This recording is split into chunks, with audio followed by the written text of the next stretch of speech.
Hola a todos los telespectadores de Telesatélite Mazarrón. Soy Daniel Moreno, geógrafo de aquí de Mazarrón. En primer lugar, quisiera dar las gracias a Telesatélite Mazarrón por la realización de esta entrevista que viene motivada por una publicación científica que he realizado recientemente. Bien, la publicación como tal es un artículo científico titulado Los riesgos naturales del cambio climático y educación ambiental en el sureste de la península ibérica. Este trabajo ha sido publicado en la revista Estudios Ambientales del Centro Nacional de Investigaciones Ambientales de la provincia de Buenos Aires, en Argentina. Esta revista es dependiente de la Universidad Nacional del Centro de la provincia de Buenos Aires, como digo, en Argentina. Es una revista de Sudamérica. Bien, en primer lugar voy a hablar de cómo surge la publicación. La publicación surge a raíz de que el cambio climático y los riesgos naturales son temas de gran interés para la sociedad, no solo local, sino a escala planetaria. Este fenómeno es, por así decirlo, el mayor desafío al que se enfrenta la humanidad, porque jamás el ser humano se ha enfrentado a un desafío tan grande. Es decir, que las características climáticas de la Tierra están en continuo cambio, eso es cierto, pero que se están acelerando, este proceso de cambio climático se está acelerando en los últimos años debido a la acción antrópica, a la acción del hombre. Bien, pues esta publicación, la idea me viene mientras realizaba una estancia de investigación en la Universidad de Coimbra, estancia que realicé desde los meses de marzo a junio de 2017, becado por la Unión Europea para avanzar en los estudios de mi tesis doctoral. Entonces, la biblioteca de la Universidad de Coimbra, que tantas tardes y tantos días he pasado allí investigando sobre temas principalmente de la región centro-norte, ligados a la pesca y al turismo cultural y al religioso, tiene muchos libros y me llamó la atención uno sobre estudios ambientales y reflexiones de profesionales de ciencias de la Tierra que reflexionaban y ponían en evidencia cosas del problemas del cambio climático, problemática de los ciudadanos ante este desafío, etcétera. Entonces me planteé una hipótesis de partida, que es el aumento de los riesgos naturales en el sureste peninsular a través del cambio climático, porque el sureste ibérico es un territorio muy vulnerable al cambio climático. El sureste se localiza en una zona de transición entre el desierto de la aridez del continente africano y el centro de Europa, del verdor centroeuropeo. Y las zonas de transición son zonas conflictivas desde el punto de vista ambiental. Y por no hablar de otros temas también, de otros conflictos que surgen en estas zonas de transición, como pueden ser los conflictos políticos de migraciones, pero es algo que no me voy a adentrar en ese tema. Entonces me planteé hacer un artículo y los telespectadores pensarán, ¿cómo se hace un artículo científico de investigación? Pues en este caso, en primer lugar, tuve que hacer una revisión exhaustiva de la bibliografía que se ha escrito, de la bibliografía científica, es decir, un barrido sobre las publicaciones científicas existentes en este tema en cuestión.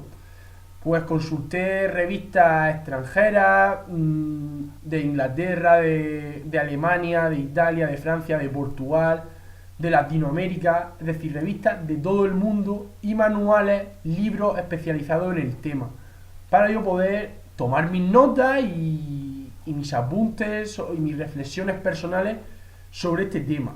Bien, entonces también decidí, claro, se estudian los riesgos, entonces estudié por separado las sequías y las inundaciones. Dos riesgos que están presentes en el sureste ibérico constantemente. A día de hoy tenemos una pertinaz sequía, a veces también inducida y mediática, pero que esta vez sí que es una realidad y es una sequía bastante fuerte. Y las inundaciones que pues cada X tiempo, cada X años ocurren, por no decir cada año. Ocurre siempre un fenómeno de un episodio de lluvia intensa. Entonces también tuve que analizar datos estadísticos, series estadísticas de la cuantía de la precipitación registrada en diversos observatorios meteorológicos en el sureste ibérico. Pero como digo, son series estadísticas muy amplias, abarcan décadas, o sea, en torno a 35-40 años para que los resultados sean significativos.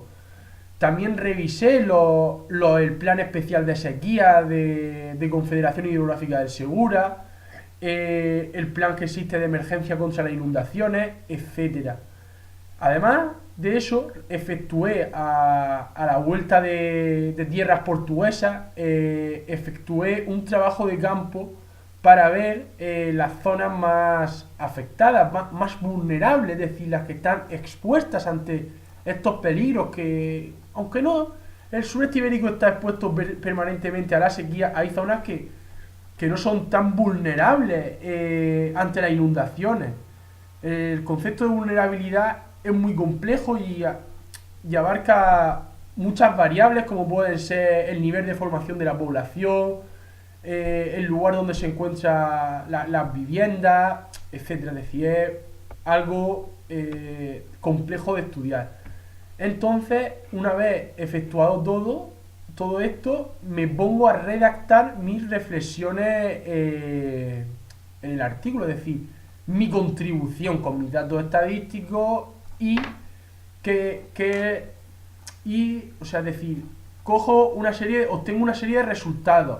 Todo ello tratado con sistemas de información geográfica, programas especializados para, para estos temas. Bien, entonces, entre mis resultados obtenidos, uno de ellos es que la educación ambiental es una herramienta que ayuda a mitigar los riesgos del cambio climático. Es decir, juega un papel decisivo. La educación ambiental es imprescindible. Los ciudadanos deben de estar en continua formación. Y esto se debe trabajar en todos los ciudadanos. Es decir, desde las distintas administraciones se deben de emprender acciones como charlas informativas ante los peligros, porque como digo, no estamos ajenos a estos peligros. Solo hay que ver las inundaciones que se producen en Camposol, por ejemplo, en la urbanización Bahía, en Puerto de Mazarrón. Es decir, que el territorio está en continuo riesgo, los peligros están ahí. Y luego es curioso porque hablas con el ciudadano y te comentan, si esto, la inundación del 89, de 1989, la trágica inundación, no va a volver a pasar. Bueno, no va a volver a pasar. Por ejemplo, en 2012 en Lorca hubo una inundación muy importante, la riada de San Wenceslao, y hace 2 años, en diciembre de 2016, en Los Alcázares. Es decir, no estamos ajenos a estos peligros. Y no es que no vaya a volver a pasar en Mazarrón, es que uno no puede predecir dónde va a caer toda la lluvia, es decir, la mayor cantidad de lluvia. En este caso, en 2016, fue en Los Alcázares. Si esa precipitación se llega a registrar 50 kilómetros al oeste, es decir, en la zona de Mazarrón, probablemente estaríamos hablando de una catástrofe en Mazarrón, en nuestro municipio. Es decir, que el riesgo está ahí. Entonces, como digo, es importante formar a los ciudadanos ante estos peligros. Entonces, otro de los resultados obtenidos es el aumento en el número de las sequías y las inundaciones en los últimos años, y además en la intensidad. Cada vez las sequías y las inundaciones son más intensas, se manifiestan con un mayor peligro. Cada vez el mar Mediterráneo se calienta más en época estival, Y por ello, cuando el agua del mar se evapora y entra en contacto con una masa de aire frío en altura, se produce lo que se denomina episodio de gota fría. Entonces es cuando caen las lluvias torrenciales y se producen las inundaciones relámpago, como se llama en la literatura especializada, las inundaciones flash flood, inundaciones rápidas. Es decir, que cae, por ejemplo, 40 litros por metro cuadrado en pocas horas. En 2 horas ha caído 40 litros. E incluso en varios días se registra el 80% de la precipitación anual. Y el ciudadano tiene que estar preparado para eso, con sus planes de emergencia, para evacuar a la población ante estos peligros, que como digo, son muy fuertes. Y las sequías, pues, actualmente nos azota una sequía bastante fuerte, los embalses están en niveles muy muy bajos y los agricultores necesitan agua para regar, y para consumo humano también se necesita. Y claro, también surgen ahí una serie de conflictos entre agricultores, campos de golf, entre el turismo. Es decir, porque la sequía e inundaciones son dos riesgos que, como titulé en un trabajo científico que publiqué hace 2 años en Portugal, son dos riesgos hidrometeorológicos ancestrales y antagónicos. Es decir, han estado siempre presentes. La sequía está presente desde tiempos inmemoriales. En el siglo XVII, en los archivos parroquiales de la Catedral de Murcia existen rogativas, escritos sobre rogativas, las rogativas pro pluvia. Es decir, se sacaban a vírgenes y a santos para pedir que lloviese. Lo que pasa es que a día de hoy la sequía es más fuerte porque la sociedad necesita tiene una mayor demanda de recursos hídricos, es decir, somos más. La población es mucho mayor en época estival. Se concentra una población aún mayor y la demanda de agua, como digo, es más elevada. Es decir, están ahí la inundación y las sequías, por tanto, son más son más intensas.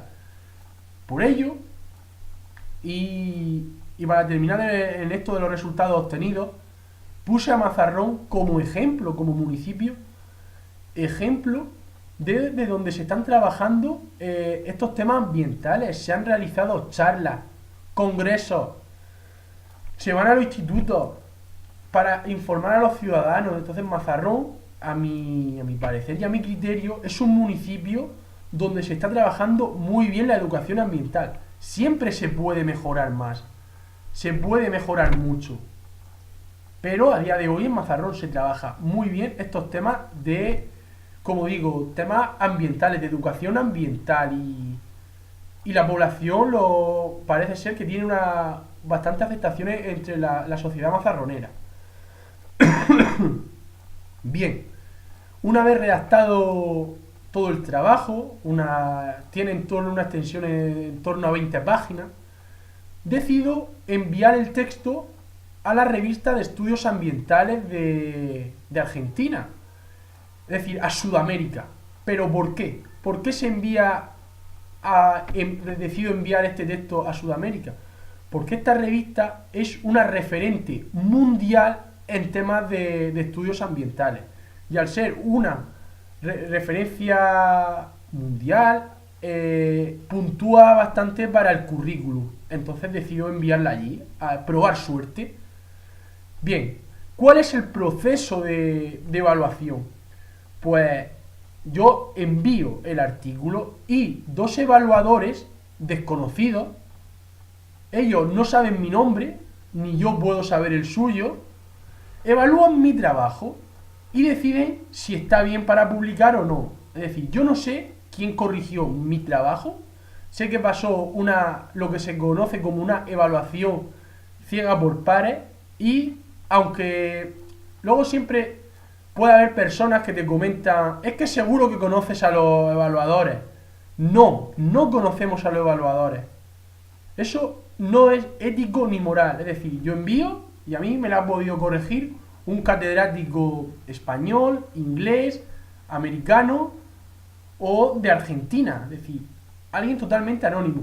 Y además la revista envía mi trabajo sin mi nombre, borra mi nombre para que no sepa el revisor quién lo ha escrito.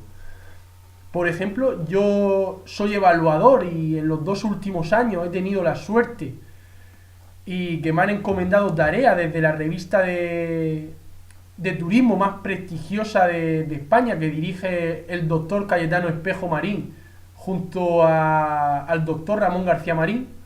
Pues esta revista ha depositado una confianza en mí y en los 2 últimos años yo he evaluado 2 trabajos para esta revista. Y como digo, yo no sé de quiénes hicieron este trabajo, los trabajos que me mandaron, y ellos tampoco saben que yo los evalué. Es decir, todo anónimo, bajo de un punto de vista ético y moral muy fuerte, es todo confidencial. Por más que haya personas que no se lo crean, es todo confidencial. Bien, entonces a mí me vinieron 2 evaluaciones como digo, sobre la publicación. Una me vino aceptada sin necesidad de cambio, es decir, que el trabajo estaba muy bien hecho. De hecho, hasta el evaluador pertinente me felicitó por la calidad del trabajo, algo de lo que me siento muy orgulloso. Y otro evaluador decidió que la publicación estaba aceptada, pero con un pequeño cambio. Tenía que reestructurar un apartado. Asimismo, pues yo rehice estos cambios, agradeciendo también al evaluador que me sugiriese estos cambios, porque sin duda enriquecieron la calidad del trabajo. Lo volví a enviar a la revista, esta revista lo vuelve a mandar al evaluador pertinente que me dijo de hacer esos cambios, y finalmente fue aceptado. Y así es como funciona un poco el proceso también de evaluar un artículo. Y bueno, pues respecto a este artículo nada más. También puedo decir que en las últimas semanas también he publicado 2 nuevos artículos en una revista portuguesa, uno de ellos sobre un proyecto de desarrollo rural que está teniendo lugar en las tierras altas de Lorca, concretamente del cinturón Espartaria, y otro sobre los caballos del vino de Caravaca de la Cruz. Además de esto, estoy esperando que se publiquen 2 libros, uno de ellos en la Universidad de Minas Gerais, en Brasil, en el cual participo como autor de un capítulo de libro sobre la innovación tecnológica en la cuenca del Segura para prevenir inundaciones y sequías, y otro capítulo de libro que he realizado para la Universidad de Sao Paulo, también en Brasil, sobre el riesgo de sequía actual en la región de Murcia. Como digo, estos trabajos pues nos los encargan desde las distintas universidades. Como veis, pues trabajo bastante con Latinoamérica, tengo bastante relación con profesores de Brasil y también de Portugal, donde realicé la estancia. Y bueno, pues trabajo bastante con ella. Es decir, estoy muy contento con mi trabajo, y en primavera verá la luz mi tesis doctoral acerca de la actividad pesquera en la bahía de Mazarrón. Y por mí es todo. Muchas gracias de nuevo a Telesatélite Mazarrón. Y nada, pues encantado de colaborar con esta televisión que tan larga trayectoria lleva ya en nuestro municipio, y que recientemente pues también fue premiada a nivel regional con un distintivo. Así que nada más, os quiero dar las gracias de nuevo y reiterar mi disposición a colaborar tantas veces como haga falta.